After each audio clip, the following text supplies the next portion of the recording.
because I got involved in making this book. First of all, about Rick, he has conversed. He's just such a pleasure to work with. But Rick has conversed with Williamson County's oldest families. Many are long gone, and he spent years gathering their stories. He serves as our county historian and is the editor and publisher of the Williamson County Historical Society Journal. He's well known for his character profiles and putting the color back in local. I had the honor of working with Rick on this book. Quite honestly, at first I didn't realize I was creating a book, but Rick was very sly about, we just need a few pictures and maybe they could go here. So anyway, a book resulted, but we had a great system. He wrote and collected and provided all the content, and I got to glue it all together. It took a lot of glue to put this book together. I loved working on the book, and I believe it has some of the richest content you'll find anywhere in a local history book. To illustrate that, back in the early 1990s, Jesse Bennett and Hugh Keevy, now gone, recorded oral interviews with some of Bethesda's most colorful and well-known old-timers at that time. We've reprinted those transcribed interviews in full, and you can find them in the section of the book entitled Lifestyles of the Past and Present. The present is now past, by the way. As I read their words, what struck me most is how hard life was, how hard they worked, and how faith kept their lives meaningful. They were good people, salt of the earth people. They lived by the golden rule and are a testament to the good life they shared living in Bethesda. This is a book you will want to hand down to your grandchildren and their children. And it's my great pleasure to introduce and welcome Rick Warwick.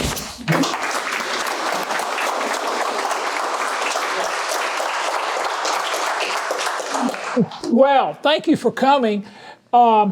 This has been a labor of love. I was asked to go out to Bethesda. Will Bird over there twisted my arm and said, come out, we need a speaker. And this was in February.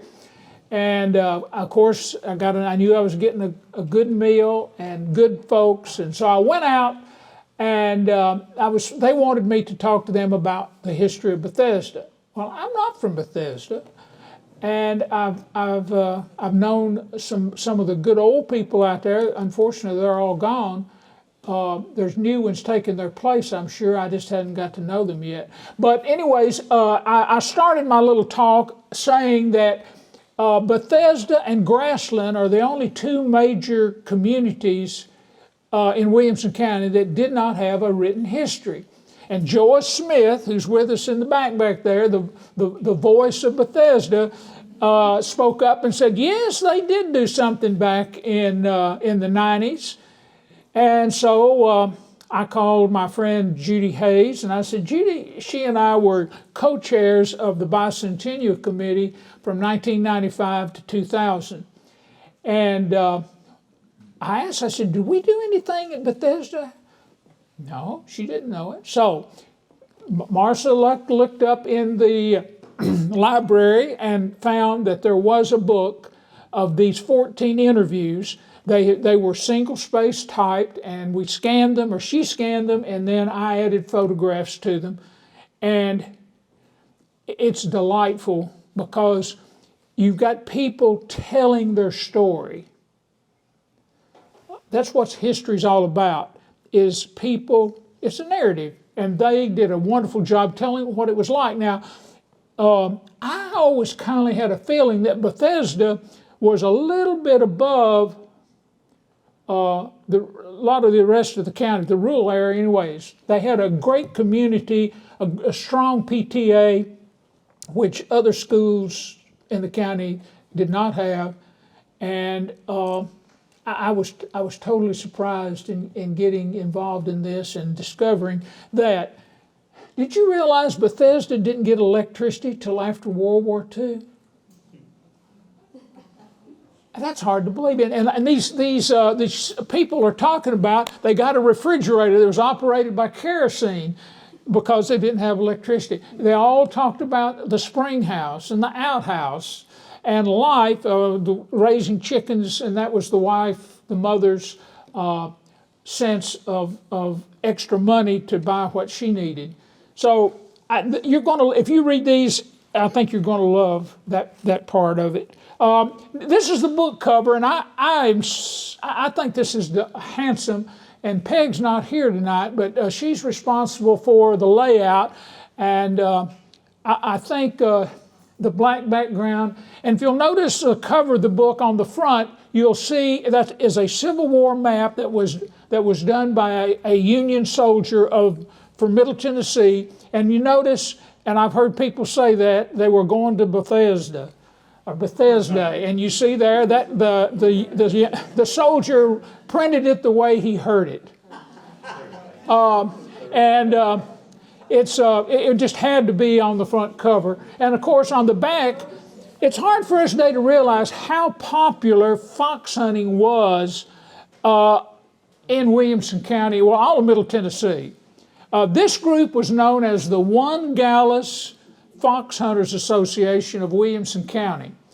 And there was the same association in Murray County, Marshall County, Rutherford County, and then they would have big trials wherever they'd bring their dogs. And you're going to see in there, thanks to T-Bird over here, his uncle, the Edgemans were big fox hunters, and there's some great pictures you'll see in the back of the book. Kindly, and you'll notice it's surrounding communities, but you'll notice Paytonsville is not included because Paul Pratt and I did that a couple years ago, and I didn't think it would be necessary we needed room for all the other communities. I started out just thinking about the 12th civil district. You know, Williamson County was divided up into civil districts, and the Paytonsville is in the 13th district, and that's pretty much what Paul and I limited our study there. But when they closed Bethesda School, those children were sent to Bethesda and with the teachers. I'm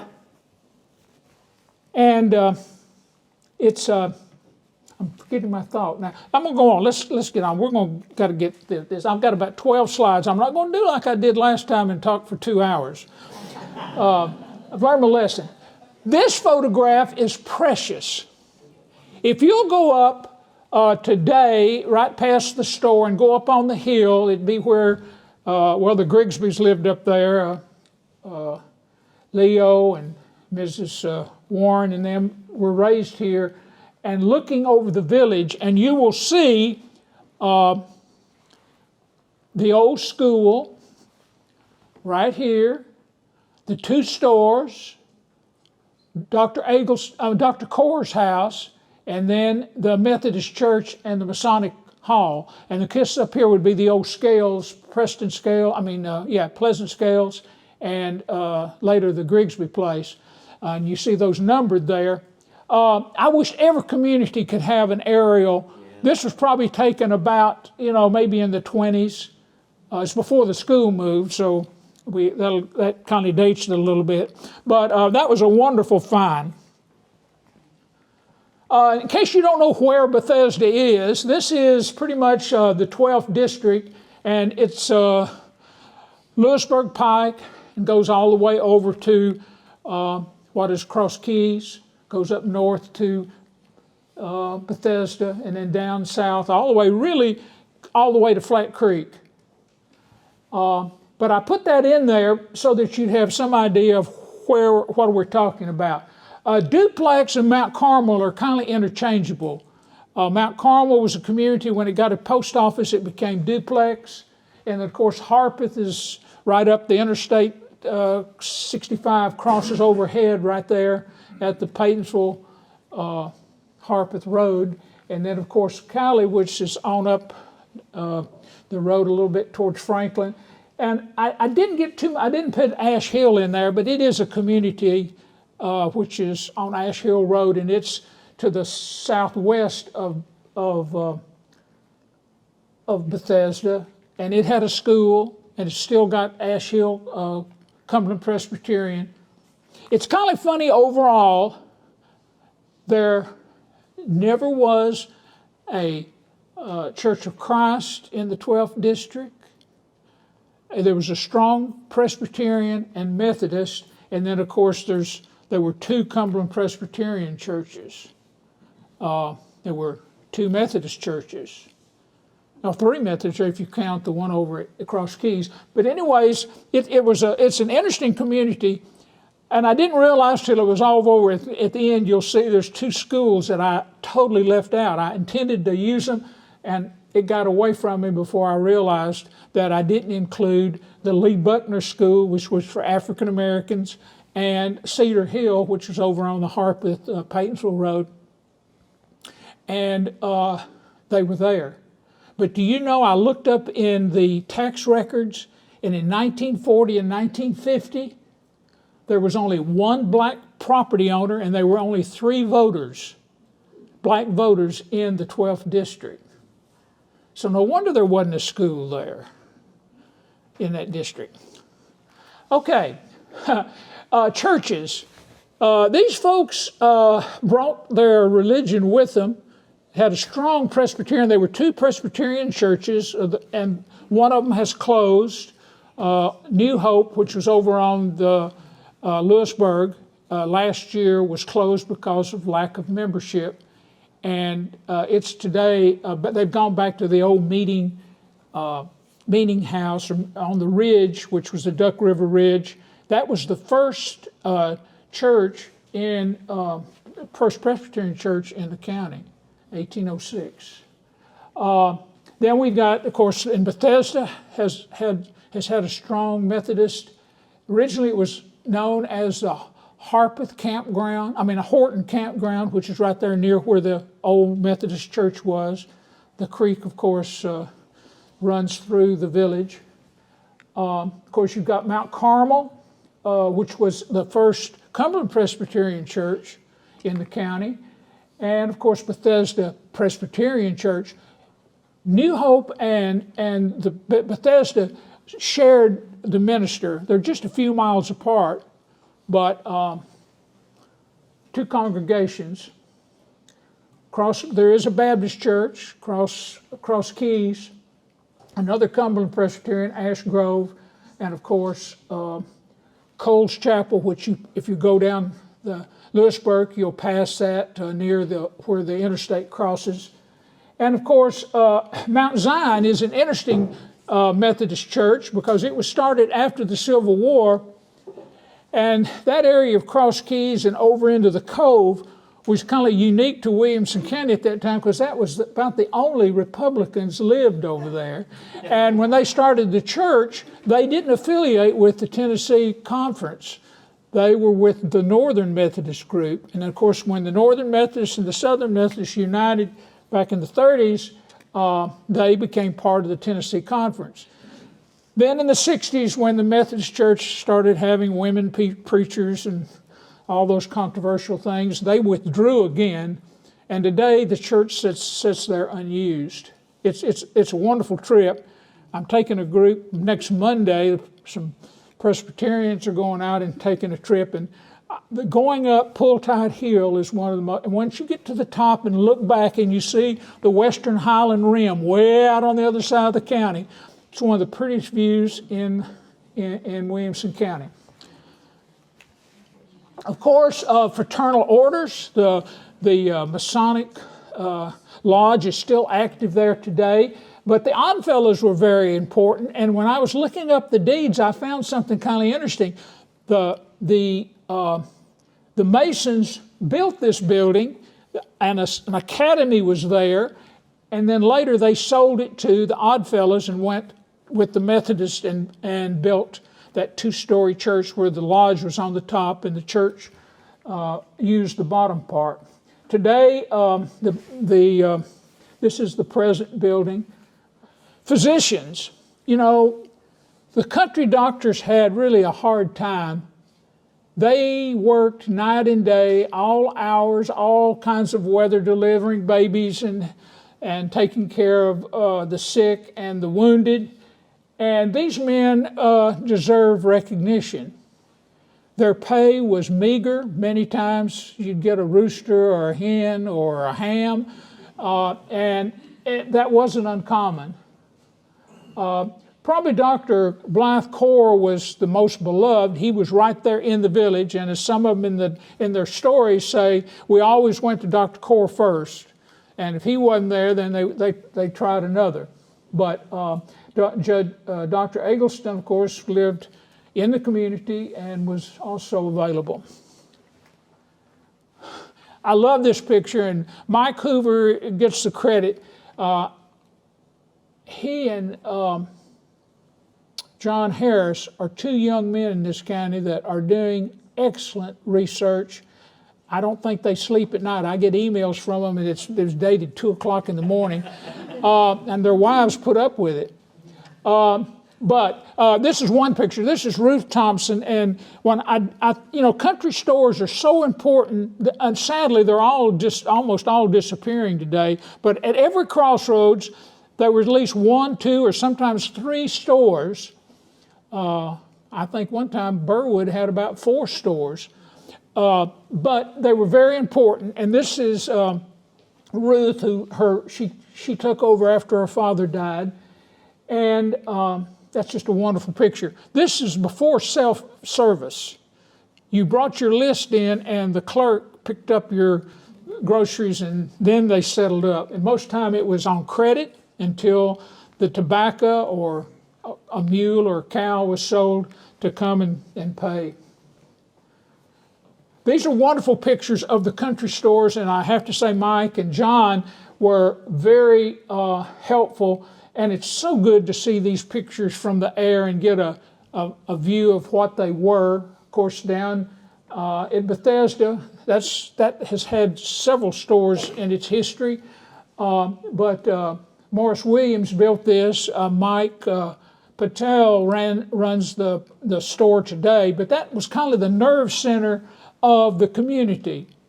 Particularly men like to go after supper and go down and sit around the stove and talk politics or religion or gossip. And these others were the same. This is interesting. This is a good example of the old school, which was 2-story.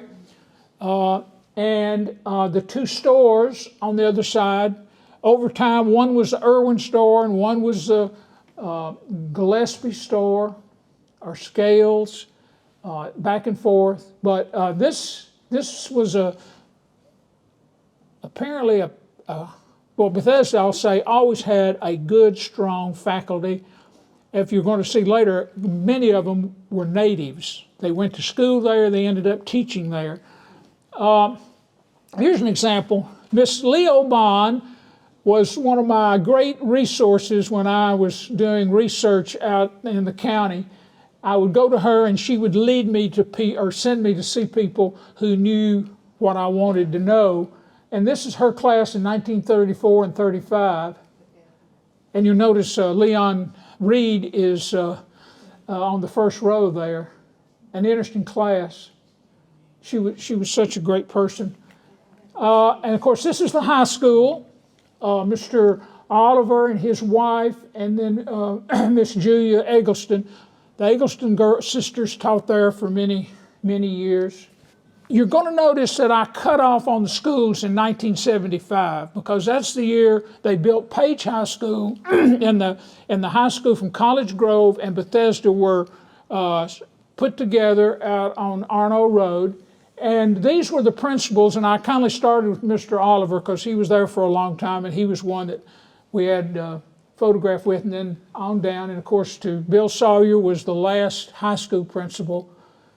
Then later they built a new school under the hill there.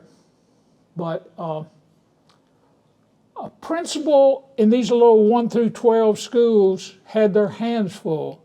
Not only was responsible for the school, they also had to teach classes.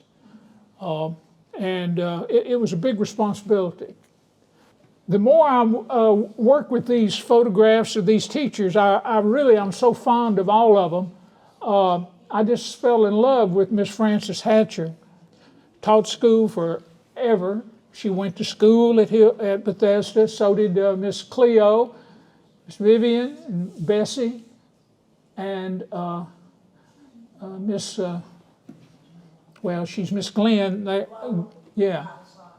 And then, of course, Miss Leo and Marion Warren, or Grigsby, was my wife's first grade teacher and was probably got more children on the right foot in Franklin to go on to see. And, of course, Ann York Robinson taught there and was a joy, and Jim, and, of course, Betsy.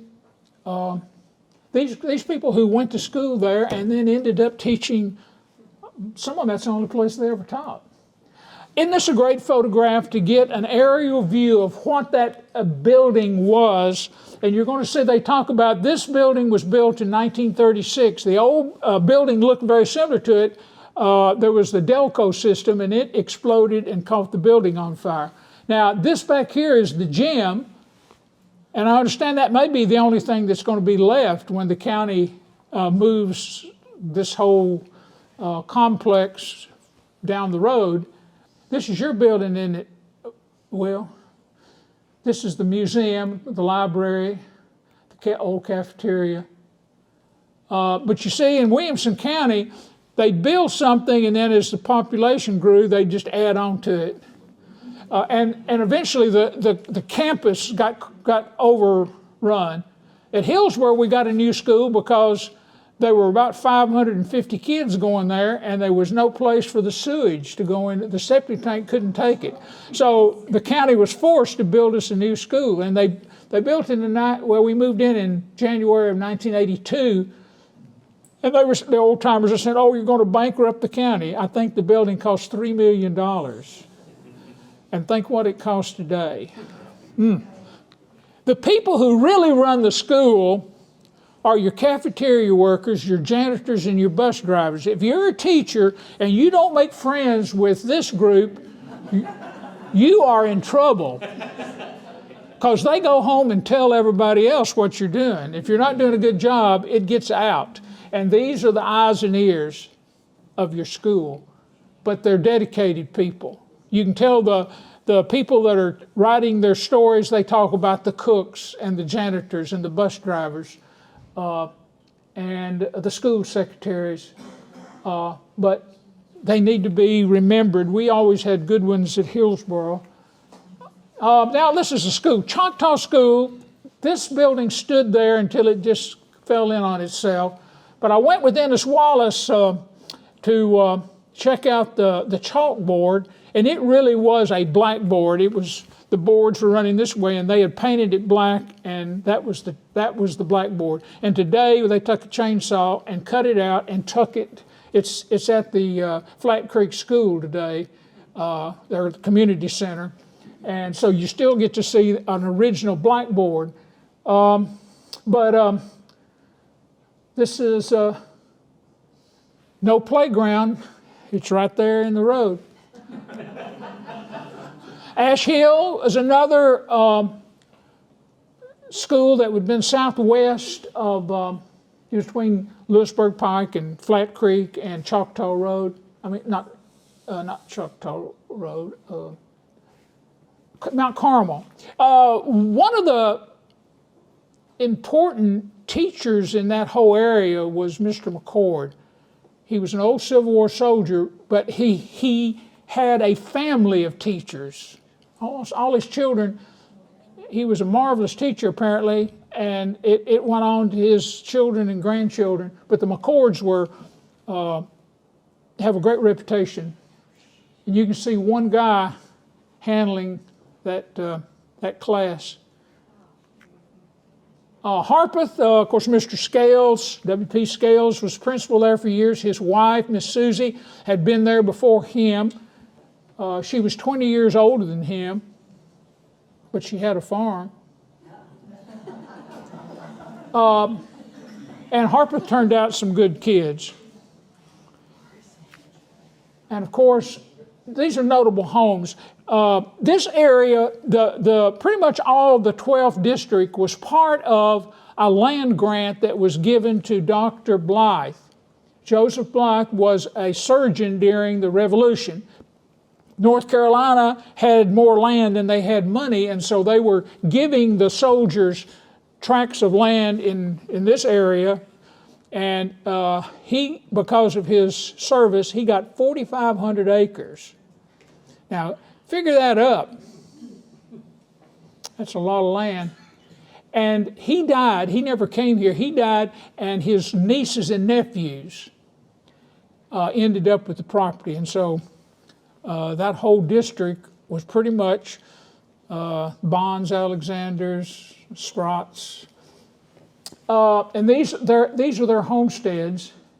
And over at Cross Keys, we have one of the few stone homes in Williamson County. This is a Leb Hartley, and it's just getting a new owner. The lady talked to me a couple weeks ago, and I'm anxious to get in it again.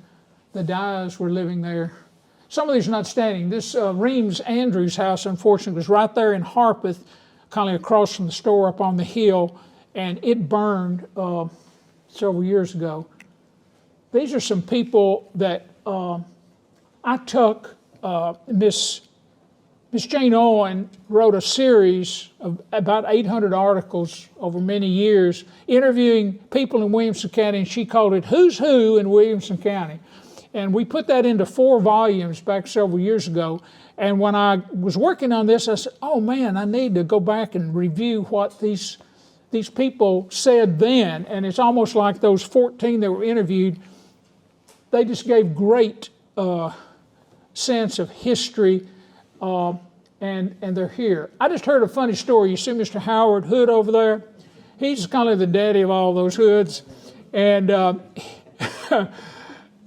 he bought a television. Not many people had TVs. And of course, I don't know, like East Tennessee and Middle Tennessee, wrestling was a big thing. You know the story? And so he was new to him. And of course, you know, in wrestling, you always had the good guy and the bad guy. Well, the bad guy was really whipping up on the good guy, and he got his shotgun and shot the TV.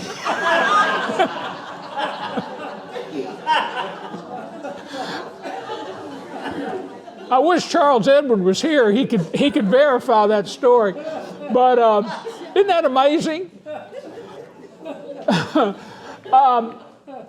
Here are some of the people that were interviewed.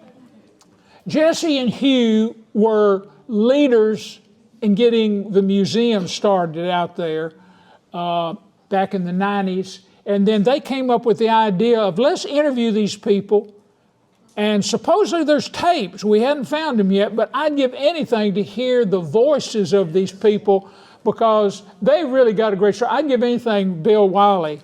His interview is just hilarious, and I would have loved to have interviewed him because I know he's my kind of guy.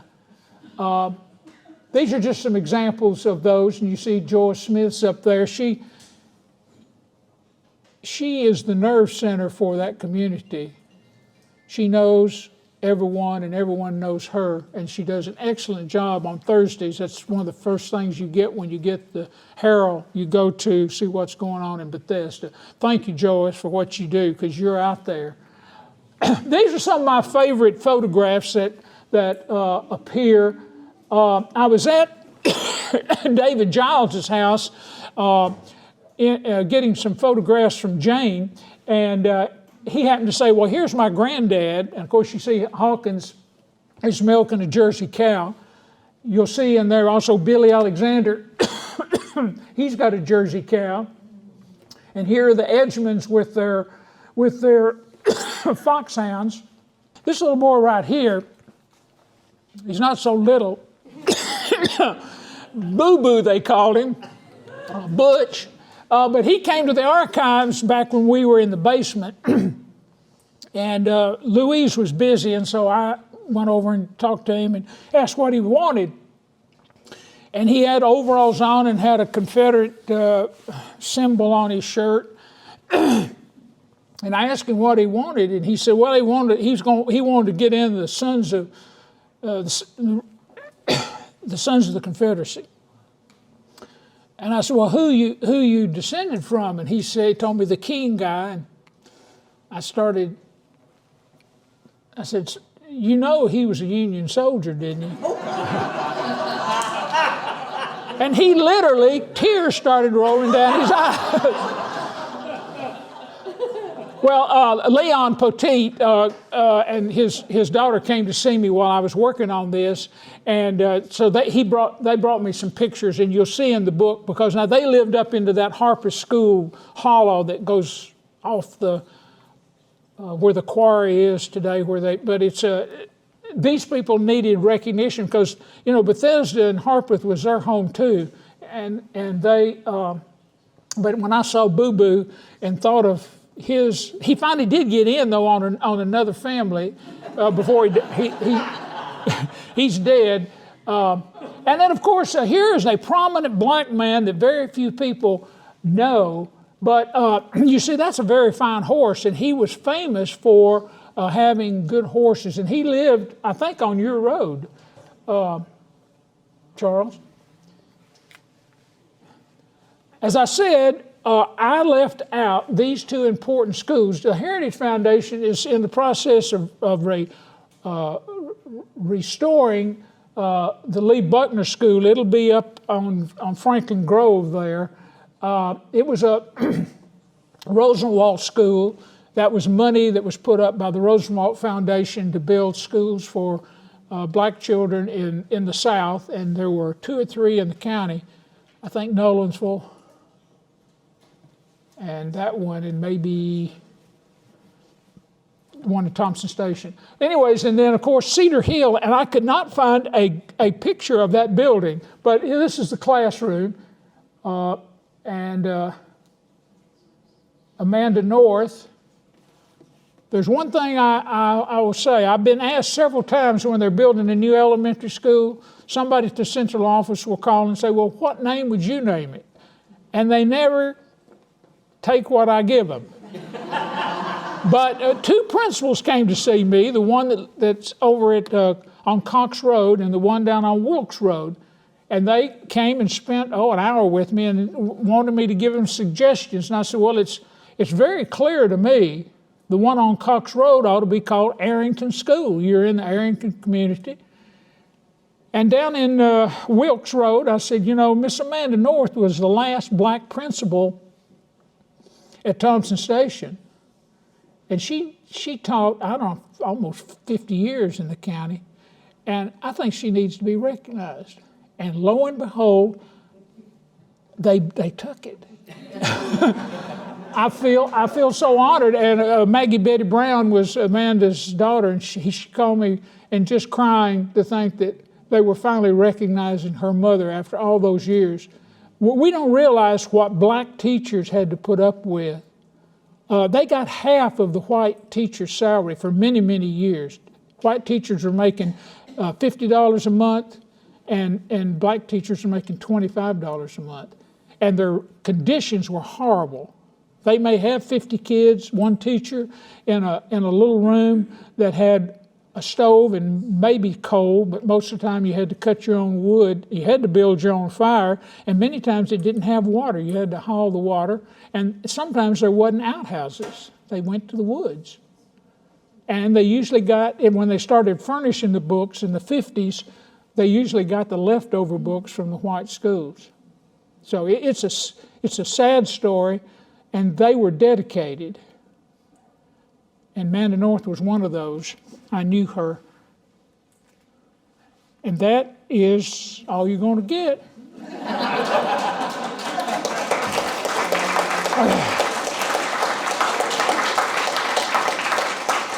But I'll be glad to answer any questions you may have. Thank you. This area is important, and you better get out there because Williamson County is changing overnight. I mean, when I started going out there a few years ago, there weren't any subdivisions. And now on Bethesda Road, they're there and they're growing. So we've got to really enjoy it while we can. Any questions? Well, I must have been a great teacher, y'all. You're all full of knowledge. Can I confirm something? Yeah. I will confirm that at 3:03 on September 20th, he woke up and he thought, at the top of that last slide, he said on September whatever, at 3:03 a.m., I woke up and forgot that I hadn't put those schools in. And I will verify that. I have, when I'm working on this project, literally, I would wake up at 3 o'clock in the morning. Of course, I wake up at 4 or 5 every morning, but I'd wake up at 3 o'clock and I would literally go through page by page of what I needed to do. Of course, Marcia was a strong taskmaster and she didn't get enough credit. I kept wanting to put her name up there with mine because she really spent more hours on it than I did. And I think she did a beautiful book. It's something to be proud of. And I'm sorry that I did leave out people, and I realized I couldn't get it all in. That was a big, big project. If you want to know what I'm doing right now, after I finished this and it was off to the printer, I'm not an idle person. I mean, I'm maybe idle brain, but not idle person. Over the years, back in the 80s, I did 3 journals for the Historic Society on the Civil War. This is that period when we're all celebrating the Civil War. And I did one that dealt with women in Franklin and Williamson County, what they were doing and experiencing. Then we did one of the reunions of the old Confederate soldiers starting in the 1870s and going to 1914. And then I did one on letters and diaries of the people in Williamson County. But while I was doing that one on the veterans, I had started collecting photographs of these guys. And I just happened to look at my file that's still on my computer screen, and I clicked it, and I didn't realize I had about 650 photographs. And I had put down what unit they served in. That's pretty easy to find. You can go, there's books, and they'll tell you what some of them, many of the guys would join the Confederate Army, and by the time the war was over with, they were Union. And sometimes the locals don't like to hear that, but it happened quite a bit. And, of course, thanks to Tina Jones, she has uncovered, there were over 300 African Americans escaped slavery and joined the U.S. colored troops, which we didn't know. When I did the book in black and white, I was able to locate some, but she is a great researcher, and of course we didn't have access to those files that she has today. But so what I'm saying is, I'm today, or last Saturday, I was shown how you can take and put them in like a yearbook. You know, there's 20 to a page. And since Saturday, I have put 260 people in there. So I'm doing pretty good. It took me an hour to do the first 20, and then now today I got it down to 35 minutes. So. I have an aversion to anything new, and dealing with computers particularly, I'm limited into turning it on and turning it off, but I'm learning. Well, if you all don't have any questions. I've got a question. Sure. All right, so I wanted to confirm that this was Bethesda indeed, but is there a unique chicken coop that comes out of that area? Yeah. I talked about Cross Keys. When I was going around all over the county back in the 80s, looking up different things, sugar chest, chairs, and all this kind of stuff, I stopped in Cross Keys, and I just happened to look in the backyard, and there was a unique, you'll see there's a picture of it in there, but it's like this. You go in the door, and then the the hens or the chickens roost, and all the droppings fall outside that, so it's easy to pick it up and take it and put it in the garden or dispose of it in some way. And this one is beautiful. And it was probably the Hartleys maybe, but I know the Andersons had it. There's a good picture of it in there that I took several years ago. Page 86. Yeah. Describe maybe as like- It's really a landmark. And there was another one in the little house. I think maybe the Trices and the Hargroves lived there at one time. And it was a smaller version, and in the last 6 months or so, well, maybe 9 months, it's gone. So it was in bad shape, but it was not as sophisticated as the one at the Hartley house, but it's really a great building. Anything else? Yes. Yes. Thank you, Rick. I hope this is okay, Yeah. because several people in this room are looking for a particular book, and there's so many great history-minded citizens here. I thought I'd throw it out there. A guy named Richard Fulcher wrote a book in the late 1990s called Thunder on the Harpeth. It's supposed to be the best book ever written about Civil War life in Franklin, a topic I'm trying to write a book on, but I really want to find his book.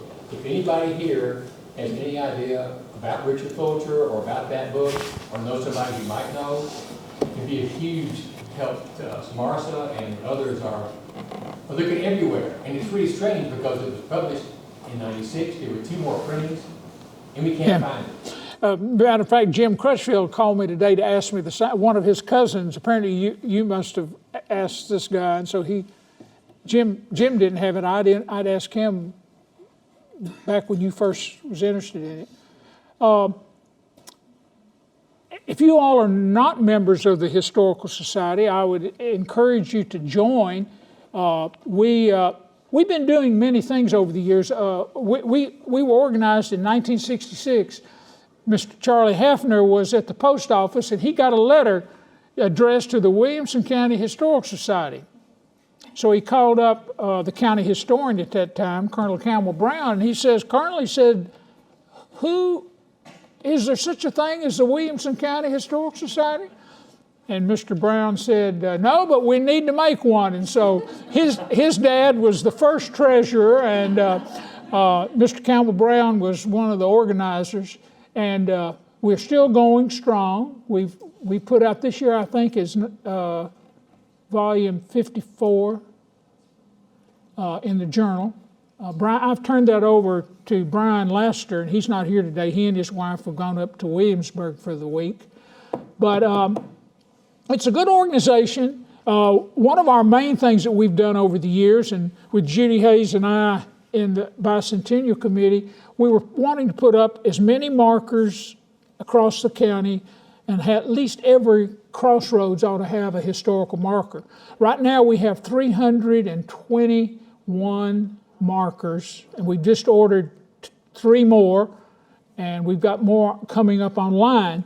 But if you're around all over the county, you're going to find historical markers that we put up that you wonder, well, why in the devil's that here? So get out and read it. But we have put them up where we have had a survey. Some of our members have gone out and recorded GPS and then taken a photograph of it. And so we're in the process of putting it online so that you can actually see them across the county. But we've got more to do. The money for this, all the proceeds from this book goes to the Historical Society, and with that we are starting a program. Many of our markers have been up since the 70s, and weather has not been good to them, and some of the paint is faded, and so we found a company that will repaint them for $250. So we're going to set aside some money and try to dress these up. It's got good wording, it just needs a fresh coat of paint. And so that's going to be the project that we'll do. And then we've promised some people that they're going to get a historical marker. Our goal is to at once have all the black historical churches in the county have a historical marker. And just about a month ago, we had down here at the end of Granbury and Natchez Street, we put up for Providence Primitive Baptist Church. And I spoke that Sunday and for the little dedication they had. And you could see on their faces how they appreciated that somebody was interested in their history. And they put it up right at the intersection there of Granbury and Natchez Street, and I actually saw a car parked there the other day, and someone had got in the yard to read it. So that warms my heart because these markers tell a story. Thank you all for coming.